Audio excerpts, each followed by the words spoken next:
It's okay. So why a day of Zen? For anyone who has meditated, Hmm. um, almost, well, all schools of meditation, all Buddhist schools, and I assume other schools, would say that if you're a meditator, you might meditate every day for 30 minutes, something like that, but that longer periods are essential if you're really going to go deeply into to looking at the ways in which your mind makes you suffer. Hmm.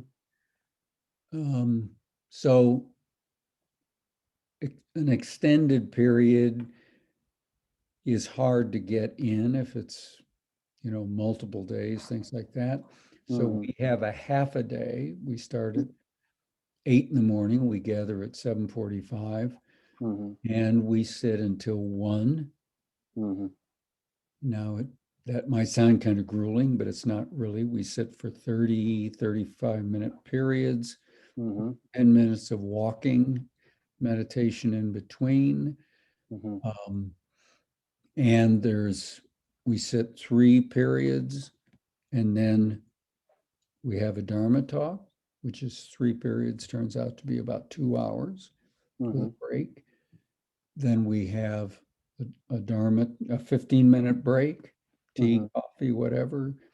And then there's a Dharma talk, which is basically I address some issues of practice. It may come up questions from people. It may be something I have in mind about the basic structure of what it is in Buddha's teaching that's said to make us add suffering to the normal ups and downs of life. Question and answer, then we do it again. We do another 3 periods, and then we gather for lunch. And when we're doing these online, everybody sits at home and brings something, and we eat and chat. Just it's quite informal. Hmm. The the advantage of a that's a 5-hour period. It's Hmm. pretty easy to fit into your day. You're done by 1:32 when we finish eating, but it gives you a lot of really quiet time. Hmm. You're sitting with 15 or 20 other people Hmm. online. You can all see each other. And the periods are fixed so that you're not going to have an impulse to sit for a little while and get up. Hmm. You have an itch for a cup of coffee or your knee starts hurting. You have to surrender to the group Hmm. so that you can sit through mind states that may arise, emotional states that may arise. Hmm. And at the same time, you are supported by all these other people who are doing the same thing. Hmm. You can see them, and they reinforce your desire to sort of go deeper. And it's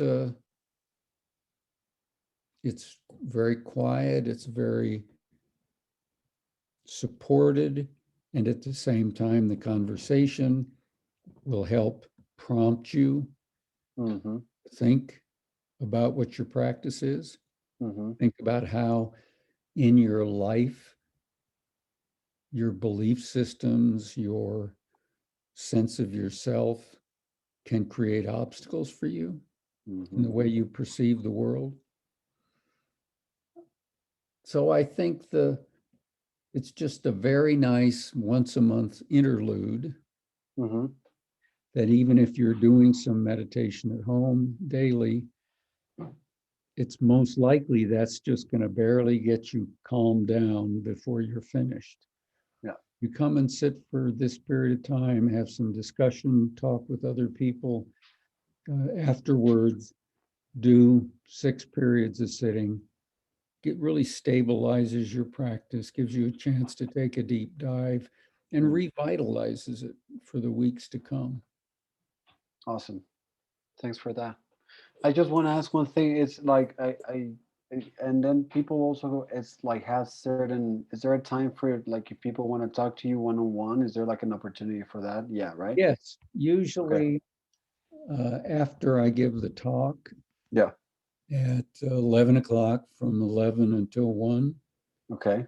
I'm available for one-on-one interviews, confidential interviews, anything people want to talk about in terms of their practice, other issues, I'm available. Perfect. Okay. Well, I would just like to encourage everybody that sees this video to consider what Roshi is saying and just to take that advantage that he's being available to do like a half-day retreat. A lot of people wouldn't like, a lot of teachers wouldn't do it. So just take advantage of that. And thank you, Roshi, for just this little kind of like sharing and encouragement for people. So thank you for that. Okay, thank you. Bye.